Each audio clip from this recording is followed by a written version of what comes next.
नमस्कार दोस्तों, मेरा नाम है सोनू सिंह और आप देख रहे हैं सोनू सिंह पीपीटी वाले। आज की इस वीडियो में हम डिस्कस करने वाले हैं ह्यूमन रिसोर्स मैनेजमेंट। इस वीडियो में हम डिस्कस करेंगे क्या मीनिंग होता है ह्यूमन रिसोर्स मैनेजमेंट का, क्या इसका नेचर होता है, क्या इसका स्कोप होता है, that means human resource management में होता क्या है एक्चुअल में, और क्या इसके ऑब्जेक्टिव्स होते हैं। तो लास्ट तक देखना आप इस वीडियो को। ये वीडियो एक फुल पैकेज होने वाली है ह्यूमन रिसोर्स मैनेजमेंट के बारे में। और स्टार्ट करते हैं वीडियो को ह्यूमन रिसोर्स मैनेजमेंट के कॉन्सेप्ट के साथ। ह्यूमन रिसोर्स मैनेजमेंट जैसे कि आप सब जानते हैं, तीन वर्ड्स को मिला के बनाया गया है, ह्यूमन रिसोर्स एंड मैनेजमेंट। जिसमें ह्यूमन का मतलब हम सबको पता है कि क्या होता है। ह्यूमन का मतलब होता है मनुष्य, इंसान।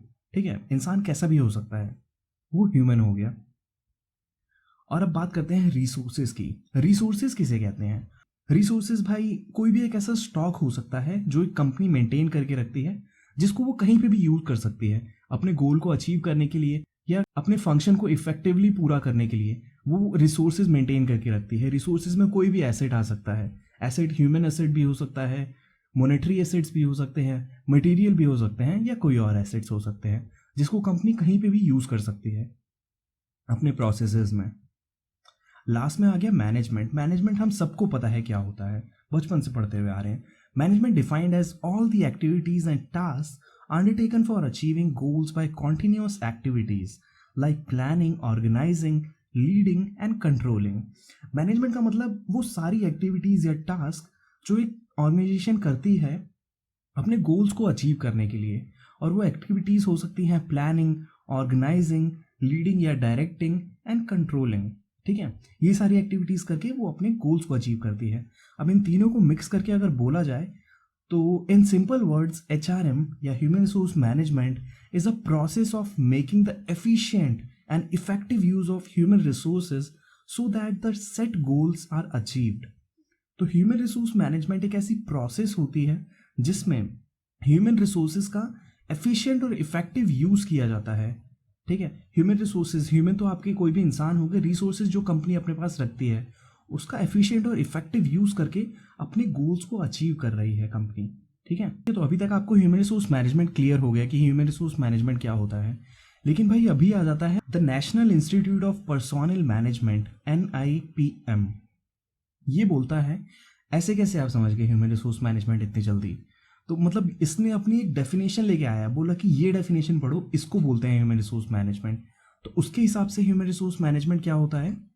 That part of management which is concern with people at work and with their relationship with in an enterprise. अब ह्यूमन रिसोर्स मैनेजमेंट या पर्सोनल मैनेजमेंट को मैनेजमेंट का वो पार्ट बताया गया है जो पीपल से कंसर्न करता है, कि जो पीपल हैं, जो लोग काम कर रहे हैं, उनसे कंसर्न है। ठीक है, और उनके रिलेशनशिप से, कि आपस में वो क्या व्यवहार कर रहे हैं, कैसे उनका रिलेशनशिप है आपस में। वर्क रिलेशनशिप की बात कर रहे हैं हम यहाँ पे। ठीक है, its aim is to bring together and develop into an effective organization of the man and women who make up an enterprise. अब इसका मतलब ये है कि ह्यूमन रिसोर्स मैनेजमेंट का एम यही होता है कि जो पीपल हैं उनको साथ में लेके आया जाए, उनको एक ऑर्गेनाइजेशन में फॉर्म किया जाए।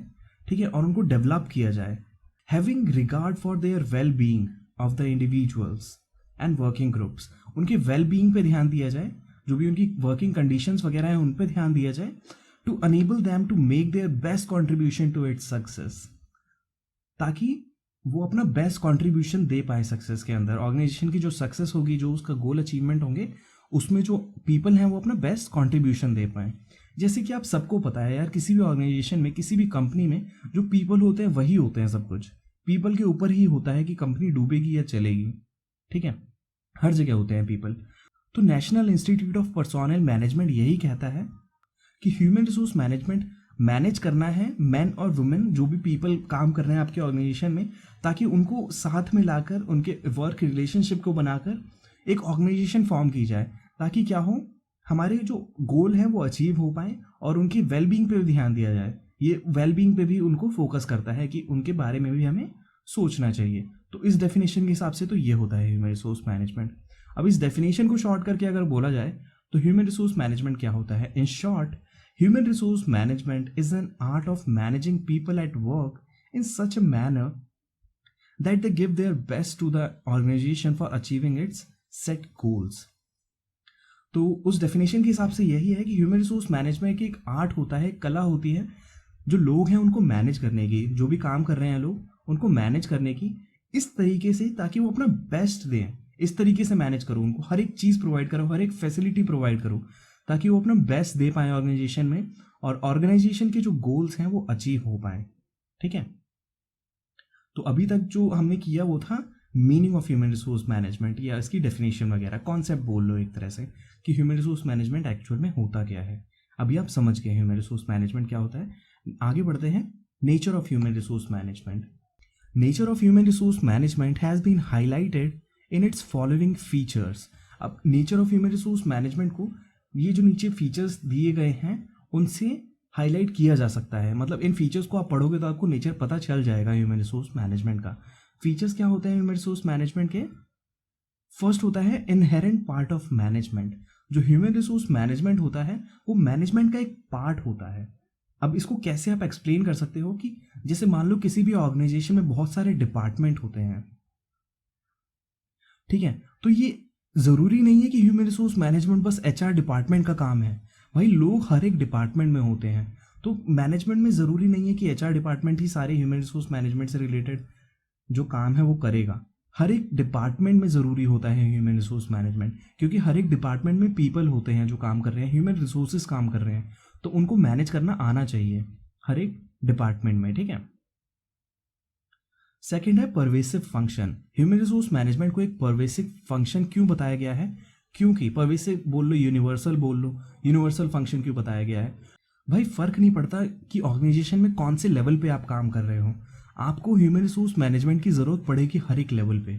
ठीक है, भले ही वो टॉप लेवल हो, मिडिल लेवल हो या लोअर लेवल हो, आपको ह्यूमन रिसोर्स मैनेजमेंट की ज़रूरत पड़ेगी हर एक लेवल पे। क्यों पड़ेगी? क्योंकि हर एक लेवल पे आपको पीपल के साथ काम करना पड़ रहा है, ह्यूमन रिसोर्सेज के साथ काम करना पड़ रहा है, और अगर जहाँ पे ह्यूमन रिसोर्सेज होंगे वहाँ पे ह्यूमन रिसोर्स मैनेजमेंट होना तो बहुत ज़्यादा लाजमी होता है। ठीक है, आगे बढ़ते हैं। थर्ड इसका फीचर होता है कंसर्न विद पीपल। कितना बढ़िया फीचर दिया गया कि ह्यूमन रिसोर्स मैनेजमेंट जो होता है वो पीपल से कंसर्न होता है, क्योंकि आपके ऑर्गेनाइजेशन में हर जगह भाई लोग काम कर रहे हैं। ठीक है, ये नहीं है कि भाई मशीन्स काम कर रही है तो मशीन पे भी लोग काम कर रहे होंगे ना कहीं, तो उनको मैनेज करना पड़ेगा। तो human resource management is all about people, that how you are managing people in the organisation. Fourth आ जाता है एक्शन ओरिएंटेड। अब ह्यूमन रिसोर्स मैनेजमेंट को एक्शन ओरिएंटेड इसलिए बताया गया है क्योंकि इसमें बस यही नहीं आता है कि आप किसी एम्प्लॉय का रिकॉर्ड बना रहे हो या किसी ह्यूमन रिसोर्स का रिकॉर्ड बना के आगे भेज रहे हो। ऐसा नहीं है, उस रिकॉर्ड के बेसिस पे आप एक्शन क्या क्या ले रहे हो। ठीक है, उनके वेलबींग के लिए, उनके वेलफेयर के लिए या कुछ और चीज़ के लिए आप क्या एक्शन ले रहे हो उस पर डिपेंड करता है ह्यूमन रिसोर्स मैनेजमेंट। ठीक है, तो इसका मतलब यही नहीं है कि बस आप रिकॉर्ड कीपिंग कर रहे हो। ह्यूमन रिसोर्स मैनेजमेंट एक्शन की तरफ ज़्यादा ध्यान देता है कि आप एक्शन ला रहे हो, कुछ चेंज ला रहे हो, ये सारी चीज़ें। नेक्स्ट आ जाता है continuous process. Human resource management ये नहीं है कि आप बोल दो कि महीने में भाई एक दिन हम ह्यूमन रिसोर्स मैनेजमेंट कर लेते हैं, चलो महीने में है ना ये 15 तारीख को हम रोज़ ह्यूमन रिसोर्स मैनेजमेंट करेंगे हर महीने। ऐसा नहीं होता है। Human resource management continuous process है, इसको हर एक टाइम करना चाहिए आपको। इवन दो आप काम के दौरान भी कर रहे हो, अगर काम के दौरान एम्प्लॉय को कोई भी दिक्कत आ रही है तो आप ह्यूमन रिसोर्स मैनेजमेंट का यूज़ करोगे वहाँ पे उस एम्प्लॉय की दिक्कतों को दूर करने के लिए। ठीक है, तो वो सारी चीज़ ह्यूमन रिसोर्स मैनेजमेंट में आ जाती है और ह्यूमन रिसोर्स मैनेजमेंट एक कॉन्टिन्यूस प्रोसेस होता है। सिक्स्थ आ जाता है directed towards achievement of objectives. अब ह्यूमन रिसोर्स मैनेजमेंट के आपने मीनिंग में भी पढ़ा था कि ऑब्जेक्टिव्स पूरे करने के लिए आप ह्यूमन रिसोर्स को मैनेज कर रहे हो। ठीक है, तो ह्यूमन रिसोर्स मैनेजमेंट इसलिए भी किया जाता है ताकि हमारे जो ऑर्गेनाइजेशन के ऑब्जेक्टिव हैं वो अचीव हो पाए इजीली। ठीक है, तो ये तो था nature of human resource management. In 6 features से आप समझ गए होंगे कि क्या नेचर होता है ह्यूमन रिसोर्स मैनेजमेंट का। आगे बढ़ते हैं scope of human resource management. वह ह्यूमन रिसोर्स मैनेजमेंट का बहुत ही ज़्यादा वाइड स्कोप होता है, बहुत सारी चीज़ें आती हैं ह्यूमन रिसोर्स मैनेजमेंट में। स्कोप का मतलब यही है कि ह्यूमन रिसोर्स मैनेजमेंट में आता क्या है एक्चुअल में। बहुत ज़्यादा वाइड स्कोप होता है ह्यूमन रिसोर्स मैनेजमेंट का, लेकिन इतना ज़्यादा हम लिख तो सकते नहीं है, तो इसलिए इसको 3 पार्ट्स में डिवाइड किया जाता है या कैटेगराइज किया जाता है बोल सकते हैं। HRM and personnel management, HRM and employee welfare, HRM and industrial relation. तो ये 3 कैटेगरी बनाई गई है स्कोप्स की। अब इसको वन बाय वन देख लेते हैं, डिटेल में थोड़ी सी गहराइयों में चले जाते हैं इन तीनों की। फर्स्ट स्टार्ट करते हैं HRM एंड पर्सोनल मैनेजमेंट से। अब इसको पहले पढ़ लेते हैं, पढ़ के लेते हैं, पहले मैं बता देता हूँ आपको क्या होता है ये। पर्सोनल मैनेजमेंट का मतलब यही है कि एम्प्लॉय से रिलेटेड, कि कैसे उनको हायर करना है, कैसे उनको सारी सुविधाएं देनी है। सुविधाएं मतलब उनकी बेसिक जो सैलरी है, कंपनसेशन है, कैसे उनको निकालना है अगर ज़रूरत पड़ी तो, ये सारी चीज़ें आ जाती हैं इसमें। अभी पढ़ लेते हैं क्या है ये। This is typically direct man power management that involves man power planning, hiring, recruitment and selection, training and development, induction and orientation, transfer, promotion, compensation, layoff and retrenchment, employee productivity। अब पर्सोनल मैनेजमेंट के अंदर अगर human resource management का personnel management वाला part देखोगे तो इसके अंदर जो मैन पावर मैनेजमेंट है ना, कि कैसे उनको मैन पावर की प्लानिंग करनी है ऑर्गेनाइजेशन में, कि कितने मैन पावर की ज़रूरत है, कैसे मैन पावर को रिक्रूट और सेलेक्ट करना है, कैसे उनको ट्रेनिंग देनी है ऑर्गेनाइजेशन में अगर वो आ जाते हैं तो, कैसे उनका इंडक्शन करना है, कैसे उनको जॉब के बारे में बताना है, ट्रांसफ़र, प्रमोशन, कि अगर किसी और डिपार्टमेंट में भेजना है किसी एम्प्लॉय को तो उसका प्रमोशन करना है तो उसको कंपनसेशन क्या रखना है, उसका ले ऑफ करना है, उसको ले ऑफ का मतलब एक तरह से उसको निकालना है किसी रीज़न की वजह से। रिट्रेंचमेंट मतलब कि बिजनेस की रिक्वायरमेंट है इसलिए निकालना पड़ रहा है एम्प्लॉयज़ को। एम्प्लॉय की प्रोडक्टिविटी पे ध्यान देना है कि उसकी प्रोडक्टिविटी कैसे चल रही है, मतलब एम्प्लॉय से रिलेटेड जो भी है, ऑर्गेनाइजेशन से रिलेटेड जो भी है वो सारी चीज़ें देखना, कि ऑर्गेनाइजेशन में जैसे जैसे काम हो रहा है उसके हिसाब से एम्प्लॉयज़ को हायर करना, उनको डेवलप करना, उनसे मतलब जॉब लेना, ये सारी चीज़ें उसको बोलते हैं HRM and personnel management. The overall objective here is to ascertain individual growth, development and effectiveness which is indirectly contribute to organizational development. अब यहाँ पे ओवरऑल ऑब्जेक्टिव यही होता है कि जो एम्प्लॉयज़ काम कर रहे हैं उनकी ग्रोथ और डेवलपमेंट और इफेक्टिवनेस की तरफ ध्यान देना, ताकि वो जॉब को अच्छी तरीके से कर पाएँ। और जॉब को अगर वो अच्छी तरीके से करेंगे, अगर उनको इफेक्टिवनेस उनमें आ गई, उनमें डेवलपमेंट आ गई, उनमें ग्रोथ आ गई, तो एक तरह से ऑर्गेनाइजेशन का डेवलपमेंट होगा, क्योंकि organization is all about human resources, those are working in that organization. Okay, तो इसका मतलब यही है कि ऑर्गेनाइजेशन की पॉइंट ऑफ व्यू से जो भी पर्सोनल के लिए मतलब चीज़ें करनी है वो पर्सोनल मैनेजमेंट में आ जाता है। आगे बढ़ते हैं, सेकंड है HRM एंड एम्प्लॉय वेलफेयर, कि एम्प्लॉय के वेलफेयर के लिए उनको एक्स्ट्रा क्या चीज़ें दे रहे हैं हम जॉब और सैलरी के अलावा, वो सारी चीज़ें आ जाती हैं। This particular aspect of HRM deals with working conditions and amenities at work place. अब इसके अंदर यही आ गया कि आप एम्प्लॉयज़ को वर्किंग कंडीशन दे रहे हो, वर्किंग एनवायरनमेंट दे रहे हो, एक तरह से आप बोल सकते हो कि कहाँ पे वो काम करेंगे। ऐसा तो है नहीं आप उनको कहीं पे भी काम करा लोगे, ऐसा बिल्कुल नहीं है। उनको एक पर्टिकुलर वर्किंग एनवायरनमेंट मिलना चाहिए, एम्यूनिटीज़ मिलनी चाहिए, मतलब एक्स्ट्रा चीज़ें प्रोवाइड करना जो उनके काम करने में हेल्प करेंगे उनको। This includes a wide array of responsibilities and services such as safety services, health services, welfare funds and medical services. अब इसके अंदर बहुत सारी रिस्पॉन्सिबिलिटीज़ या सर्विसेज आ सकती हैं, जिसके अंदर हम सेफ्टी सर्विसेज, उनको उनकी सेफ्टी को इंश्योर करना जो भी वो काम कर रहे हैं, तो उनकी हेल्थ सर्विसेज अगर उनको कुछ हो जाता है तो उनके वेलफेयर फंड्स देखना, और उनकी मेडिकल सर्विसेज की तरफ ध्यान देना, मतलब कुछ एक्स्ट्रा चीज़ करना एम्प्लॉयज़ के लिए, बस काम और सैलरी से रिलेट ना करना, ठीक है। एम्प्लॉय के वेलफेयर के लिए, employee welfare is about determining employees real needs and fulfilling them with active participation of both management and employees। Employee welfare के अंदर यही आ जाता है कि एम्प्लॉय को एक्चुअल में चाहिए क्या ऑर्गेनाइजेशन से। एम्प्लॉय ये तो नहीं है कि भाई आपने किसी एम्प्लॉय को हायर किया, आपने बोला ये सैलरी मिलेगी तेरे को, तू काम कर बस, और बस उसको सैलरी दे रहे हो और उसको बहुत गंदी हालत में काम करा रहे हो, मतलब उसको कोई वर्किंग कंडीशन का कोई सीन नहीं है, उसकी अगर तबीयत खराब हो जाती है तो कोई सीन नहीं है, उसको बस एक फिक्स सैलरी मिल रही है। ऐसे कोई एम्प्लॉय काम नहीं करता है। आजकल ह्यूमन रिसोर्स मैनेजमेंट में एम्प्लॉय वेलफेयर की तरफ बहुत ध्यान दिया जाता है, और एम्प्लॉय की जो भी नीड्स हैं उसको मैनेजर, वो अपने मैनेजर को बताता है, और मैनेजर और एम्प्लॉय दोनों मिलकर उसको सॉर्ट आउट करते हैं। In addition to this it also takes care of canteen facilities, rest and lunch rooms, transport, medical assistance, education, health and safety etcetera.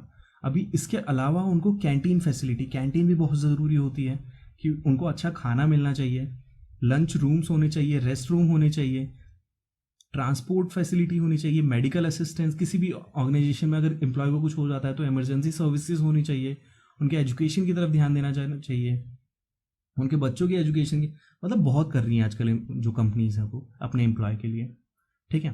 तो ये उसके स्कोप में ही आता है एक तरह से। थर्ड आ गया HRM इन इंडस्ट्रियल रिलेशन। अब इंडस्ट्रियल रिलेशन क्या है? Since it is a highly sensitive area, it need careful interactions with labour और एम्प्लॉय यूनियंस। अब लेबर और एम्प्लॉय यूनियन कौन होती है, पहले ये देखो।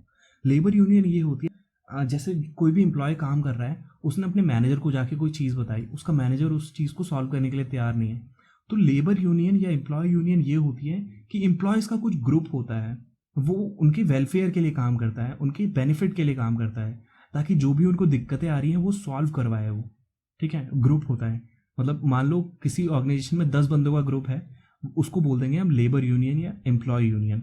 उन्होंने इसी चीज़ के लिए ग्रुप बना रखा है कि किसी भी एम्प्लॉय को कभी भी कुछ भी दिक्कत आएगी तो वो चीज़ उसको सॉर्ट कराएंगे। वो एक तरह से डेमोक्रेसी बोल सकते हो आप, ठीक है, किसी भी ऑर्गेनाइजेशन में। तो इसलिए HRM एंड इंडस्ट्रियल रिलेशन को एक सेंसिटिव एरिया माना जाता है, ठीक है। और हर एक ऑर्गेनाइजेशन में केयरफुल इंटरेक्शन होनी चाहिए लेबर या एम्प्लॉय यूनियन के साथ, addressing their grievances and settling the disputes effectively in order to maintain peace and harmony in the organization, ठीक है। ताकि उनके जो ग्रीवेंसेस हैं, जो भी उनके क्वेश्चंस हैं, कोई भी उनकी दिक्कतें हैं, डिस्प्यूट हैं, कोई भी परेशानी आ रही है, उनको इफेक्टिवली सेटल या मतलब उनको सॉल्व करना चाहिए ऑर्गेनाइजेशंस को, ताकि पीस और हार्मनी बनी रहे ऑर्गेनाइजेशन में। नहीं तो क्या होगा, जो ये लेबर या एम्प्लॉय यूनियन है, ये मतलब थोड़ा सा वो हो जाते हैं, वो नहीं होता, धरने वरने पे बैठ जाते हैं। ये सुना है ना आपने, एम्प्लॉयज़ जो होते हैं धरने पे बैठ जाते हैं। तो इसमें सबसे बड़ा हाथ होता है लेबर या एम्प्लॉय यूनियन का, ठीक है। अभी इसमें कुछ और भी लिखा हुआ है, it is about establishing, growing and promoting industrial democracy to safeguard the interest of both employees and management. अभी इसका मतलब यही है कि इंडस्ट्रियल डेमोक्रेसी बन जाती है इससे, एक कि जो भी एम्प्लॉय है अगर उसकी बात कोई नहीं सुन रहा है तो वो एम्प्लॉय या लेबर यूनियन को जाके बताता है वो बात, ठीक है, जिससे एम्प्लॉय का भी बेनिफिट होता है और मैनेजमेंट जो है उसका भी बेनिफिट होता है। तो अभी आगे बढ़ते हैं। स्कोप तो हमने पढ़ लिया क्या होता है HRM का। अभी आ जाते हैं objectives of HRM। The primary objective of HRM is to ensure the availability of right people for right job so as the organization goals are achieved effectively. अब जो मेन ऑब्जेक्टिव होता है ना ह्यूमन रिसोर्स मैनेजमेंट का, क्यों करते हैं, ताकि जो सही बंदे हैं या सही पीपल हैं, सही इंसान हैं, वो सही जॉब पे लग पाएँ, ठीक है, ताकि जो ऑर्गेनाइजेशन का गोल है वो इफेक्टिवली अचीव हो पाए। गोल अचीवमेंट अलग बात है और गोल को इफेक्टिवली अचीव करना बहुत डिफरेंट होता है, ठीक है। तो ह्यूमन रिसोर्स मैनेजमेंट इसीलिए किया जाता है ताकि सही बंदे सही जॉब पे लगें, ताकि हमारे जो ऑर्गेनाइजेशन के गोल्स हैं वो अचीव हो पाएँ इफेक्टिवली। ऑलराइट, लेकिन बस यही थोड़ा होता है ऑब्जेक्टिव। आप क्या समझ रहे हो कि एग्जाम में अगर ऑब्जेक्टिव आ गया कि objectives of human resource management लिखो तो आप ये लिख के आ जाओगे, ऐसा नहीं होता है, ठीक है। तो इसके ऑब्जेक्टिव्स को 4 कैटेगरी में डिवाइड किया गया है। क्या है वो 4 categories? Societal objective, organizational objectives, functional objectives and personal objectives, ठीक है। ये 4 कैटेगरीज होती हैं, इसके अंदर इसके सारे ऑब्जेक्टिव्स आते हैं। नाम से थोड़ा थोड़ा आइडिया लग ही रहा होगा क्या होता है, फिर भी एक बार इसको डिटेल में देख लेते हैं। तो सोसाइटल ऑब्जेक्टिव में क्या होता है? Societal objective, HRM is socially responsible for the needs, demands and challenges of the society. All the resources must be utilize for benefit and in the interest of society. अब society का मतलब यही हो गया कि जो जिस सोसाइटी में काम कर रहे हैं कंपनी, या जो भी सोसाइटी का मतलब एक तरह से आप यूनियन भी मान सकते हो, जो लेबर यूनियन या एम्प्लॉय यूनियन होता है वो भी मान सकते हो, कि जो HRM है वो सोसाइटी के प्रति कैसा है, उसकी नीड्स को फुलफिल कर रहा है कि नहीं कर रहा है, वो डिमांड को फुलफिल या चैलेंजेस को फुलफिल कर रहा है कि नहीं कर रहा है, ठीक है। HRM should follow the rules and laws और legal restrictions impose by the society. अगर किसी सोसाइटी ने बोला है कि हाँ भाई ये हमारे रूल्स हैं, ये हमारे लॉज हैं या रिस्ट्रिक्शंस हैं, तो उसको ह्यूमन रिसोर्स मैनेजमेंट को फॉलो करना चाहिए, ठीक है। तो इसलिए इसको बोला गया है it has to develop and maintain healthy relations between union and management.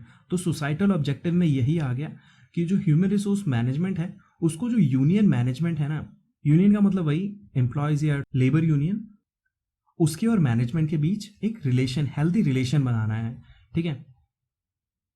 और जो लीगल कंप्लायंसेस हैं हमारे, उनको मिनिमाइज करना है। सोसाइटल ऑब्जेक्टिव में यही आ जाता है कि सोसाइटी को ध्यान में रखते हुए काम करना है। सेकंड आ गया ऑर्गेनाइजेशनल ऑब्जेक्टिव। ऑर्गेनाइजेशनल मतलब ऑर्गेनाइजेशन के प्रति क्या करना है, ऑर्गेनाइजेशन के पॉइंट ऑफ व्यू से क्या क्या होता है ह्यूमन रिसोर्स मैनेजमेंट में। It consist of recognize the role and importance of human resource management to bring organizational effectiveness, ठीक है। तो इसके अंदर रोल और इम्पोर्टेंस देखी जाती है कि क्या क्या है ह्यूमन रिसोर्स मैनेजमेंट में, ताकि जो ऑर्गेनाइजेशन की इफेक्टिवनेस है वो आ पाए, ठीक है, ऑर्गेनाइजेशन इफेक्टिव वे से काम कर पाए। Human resource management has to prepare human resource planning to recruit, select, place, train and develop the human resources, to arrange for performance appraisal and to achieve the organizational objective like to earn profit, growth, expansion, survival, diversification, etc. तो human resource management में इस objective के अंदर human resource planning करी जाती है ताकि employees को सही से सेलेक्ट किया जा सके, रिक्रूट किया जा सके, उनको सही जगह पे प्लेस किया जा सके, फिर उनको ट्रेनिंग नीड्स को फुलफिल किया जा सके, उनकी डेवलपमेंट कर सकें और उनके परफॉर्मेंस अप्रेजल किए जा सकें, ताकि पता चल पाए कि वो कैसा काम कर रहे हैं ऑर्गेनाइजेशन के अंदर, ठीक है, ताकि ऑर्गेनाइजेशन के जो ऑब्जेक्टिव्स हैं वो पूरे हो पाएँ। ऑब्जेक्टिव क्या क्या हो सकते हैं, प्रॉफिट अर्न करना, ग्रोथ करना, एक्सपैंड करना अपने बिजनेस को, सर्वाइव करना मार्केट के अंदर, या उसको डाइवर्सिफाई करना, ठीक है। डाइवर्सिफिकेशन का मतलब हो गया कि पहले मैं साबुन बनाता था और कल मैं परफ्यूम भी बनाने लग गया और उसके बाद मैं शैम्पू भी बनाने लग गया, मतलब डाइवर्सिफाई करना अपने बिजनेस को, ठीक है। आगे चलते हैं। थर्ड ऑब्जेक्टिव क्या होता है इसका, थर्ड ऑब्जेक्टिव होता है फंक्शनल ऑब्जेक्टिव्स। फंक्शनल ऑब्जेक्टिव्स में क्या क्या आ जाता है, to maintain the department's contribution at a level appropriate to the organizational needs. अब यहाँ पे हर एक डिपार्टमेंट का कॉन्ट्रीब्यूशन लेना ताकि ऑर्गेनाइजेशन की नीड के हिसाब से वो काम कर सकें। Resources are wasted when HRM is either more और less sophisticated to suit the organisations demand. अगर ऑर्गेनाइजेशन की डिमांड को ही फुलफिल नहीं कर पा रहा है ह्यूमन रिसोर्स मैनेजमेंट, और वो बहुत ज़्यादा रिजिड है या बहुत ज़्यादा जटिल है ह्यूमन रिसोर्स मैनेजमेंट, तो जो रिसोर्सेज उसके ऊपर लगाए जाएंगे वो वेस्ट हो जाएंगे एक तरह से, ठीक है। तो इसलिए ऑर्गेनाइजेशन की डिमांड के हिसाब से करना चाहिए human resource management. The department's level of service must be tailor to fit the organization it serves, ठीक है। तो ऑर्गेनाइजेशन के हिसाब से काम करना चाहिए कि उसके डिपार्टमेंट के हिसाब से कि किस डिपार्टमेंट में क्या नीड है, क्या ज़रूरत है, उसके हिसाब से काम करना चाहिए। तो उसको बोल देंगे functional objective of human resource management. Last आ जाता है यहाँ पे पर्सनल ऑब्जेक्टिव। पर्सनल ऑब्जेक्टिव मतलब एम्प्लॉय के पॉइंट ऑफ व्यू से क्या क्या ऑब्जेक्टिव होने चाहिए ह्यूमन रिसोर्स मैनेजमेंट के। पर्सनल ऑब्जेक्टिव में आ गया to assist an employ in achieving their personal goals at least insofar as these goals enhance the individual's contribution to the organization, ठीक है। तो एम्प्लॉय के पर्सनल गोल पे यहाँ पे ध्यान दिया जाता है। पर्सनल गोल पे अगर किसी एम्प्लॉय के ध्यान दोगे तो उसकी कंट्रीब्यूशन बढ़ेगी ऑर्गेनाइजेशन में। कंट्रीब्यूशन बढ़ेगी दैट मीन्स कि वो अच्छा दे पाएगा, अपना रिजल्ट जो होगा वो अच्छी तरीके से दे पाएगा और ऑर्गेनाइजेशन के ऑब्जेक्टिव्स अचीव होंगे या ऑर्गेनाइजेशन का डेवलपमेंट होगा। Personal objective of employees must be met if workers are to be maintained, retained and motivated, ठीक है। अगर एम्प्लॉयज़ को आप मोटिवेटेड रख रहे हो, उनको मेंटेन करके रख रहे हो, रिटेन करके रख रहे हो, तो उसके पर्सनल ऑब्जेक्टिव फुलफिल हो रहे हैं, दैट मीन्स, ठीक है। Otherwise employee performance and satisfaction में डिक्लाइन एंड एम्प्लॉयज में लीव द ऑर्गेनाइजेशन। अगर ये सब आप नहीं करते हो तो एम्प्लॉय का सेटिस्फैक्शन घट सकता है और एम्प्लॉय जो अपनी ऑर्गेनाइजेशन है उसको छोड़ के चला जाएगा। यार एम्प्लॉयज़ के बारे में ही नहीं सोच रही है कोई ऑर्गेनाइजेशन, तो क्यों रहना चाहेगा वो उस ऑर्गेनाइजेशन में, वो छोड़ के चला जाएगा। तो पर्सनल ऑब्जेक्टिव्स में यही सब आ जाता है, ट्रेनिंग एंड डेवलपमेंट करना है एम्प्लॉयज़ का, उनकी ग्रोथ की तरफ ध्यान देना, उनके अप्रेजल करना टाइम टू टाइम, उनकी प्लेसमेंट करना, उनको कंपनसेशन अच्छा देना, ये सारी चीज़ें आ जाती हैं पर्सनल ऑब्जेक्टिव में। तो यही था इस वीडियो में। आई होप आपको वीडियो पसंद आई होगी। अगर पसंद आई है तो प्लीज़ पॉज करो इस वीडियो को अभी और नीचे जाके लाइक मार दो एक, और उसके बगल में एक सब्सक्राइब बटन होता है, प्लीज़ यार सब्सक्राइब कर देना चैनल को, और ऐसी वीडियोज आती रहती हैं इस चैनल पे। और अगर कोई डाउट है तो नीचे कमेंट सेक्शन में जाके लिख देना। तो मिलते हैं आपसे नेक्स्ट वीडियो में, तब तक के लिए goodbye, take care, have a nice day.